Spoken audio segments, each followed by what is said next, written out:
बाहर कैसे चली गई है। मैं खुद आपने मुझे बताया, जानकारी दी, तो मैं खुद आश्चर्यचकित हूँ इस बात पे, चकित हूँ कि वार्ड से बाहर कैसे चली गई है। मैं खुद आपने मुझे बताया, जानकारी दी, तो मैं खुद आश्चर्यचकित हूँ इस बात पे।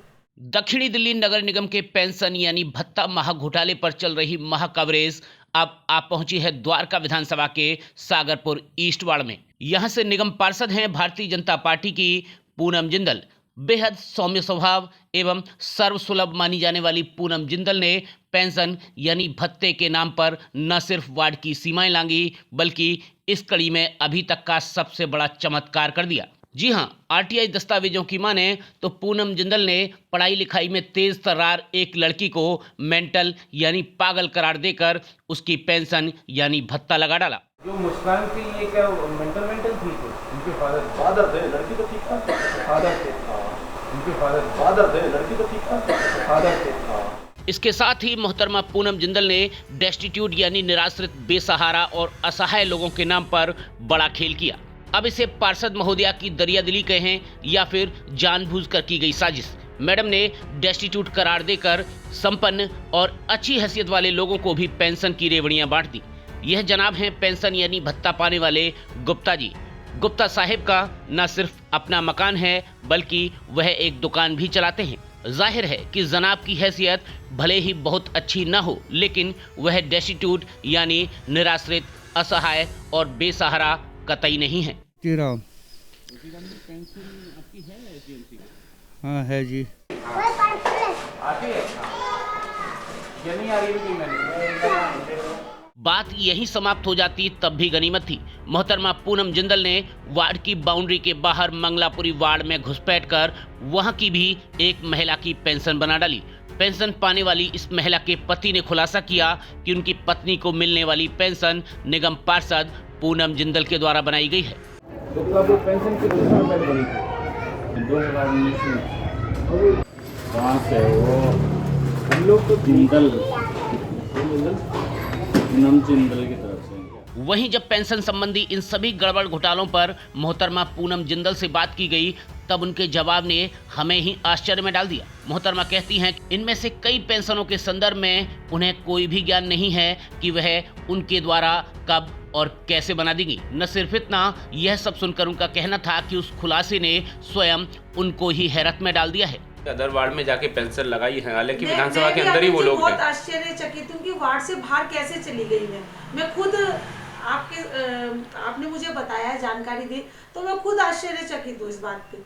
अब तक हमारी जांच और तफ्तीश के साथ एक बात बिल्कुल साफ हो चुकी थी कि अधिकांश निगम पार्षदों को दक्षिणी दिल्ली नगर निगम की इस पेंशन यानी भत्ता पॉलिसी के बारे में पूरी तरह से जानकारी ही नहीं है, या फिर कह सकते हैं कि उन्होंने कभी इस पॉलिसी दस्तावेज को ठीक से शायद पढ़ा ही ना हो, क्योंकि अधिकांश निगम पार्षदों की ही भांति मोहतरमा पूनम जिंदल भी पॉलिसी के बारे में बात करने पर पॉलिसी प्रावधानों का ठीक से जवाब तक नहीं दे पाई।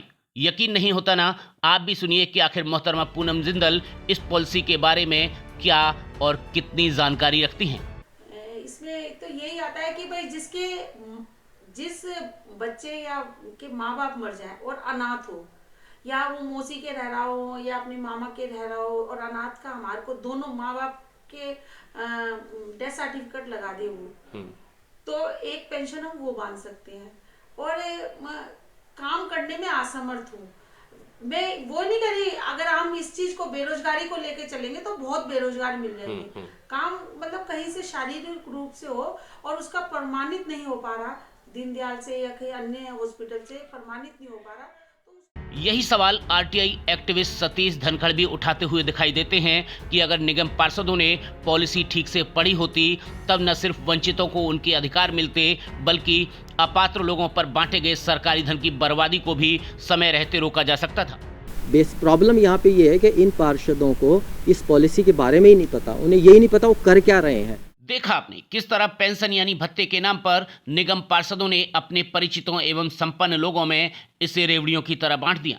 साफ है कि न सिर्फ निगम पार्षद बल्कि इस मामले में एसडीएमसी अधिकारियों की भूमिका भी खासी संदिग्ध दिखाई देती है, क्योंकि निगम पार्षदों ने जहां अपने पेंशन रिकमेंडेशन के अधिकारों का दुरुपयोग किया, तो वहीं अधिकारियों ने भी इन भत्तों को देने से पूर्व इनके सत्यापन की कोई भी कोशिश नहीं की, क्योंकि अगर ऐसा किया गया होता तब फंड की कमी से जूझ रही निगमों के करोड़ों रुपए की बर्बादी को रोका जा सकता था। यकीनन इस मामले में सघन जांच एवं कार्यवाही की आवश्यकता है और यही सवाल पूछते हैं द्वारका विधानसभा के विधायक विनय मिश्रा। अगर ये इस तरह की चीज़ें निकल के आई हैं तो बहुत सीरियस इशू है और मुझे लगता है इस पे इंक्वायरी होनी चाहिए और जो भी दोषी है उसके खिलाफ कार्रवाई होनी चाहिए। और जहाँ तक एसडीएमसी की बात, क्या मैं पूरी एमसीडी की, तीनों एमसीडी की बात करूँ, भाजपा की सरकार है और तीनों जगह पे जो है भ्रष्टाचार से लिप्त हैं और इनको तो अब मुझे लगता नहीं कि राज करने का कोई हक रह गया है। हमारी यह जांच आगे भी रहेगी जारी। हम आपको दिखाते रहेंगे अन्य विधानसभाओं के कुछ और अन्य वार्डों का सूरत हाल, होते रहेंगे खुलासे। आप चलते रहिए हमारे साथ और देखते रहिए ब्रेकिंग न्यूज दिल्ली NCR।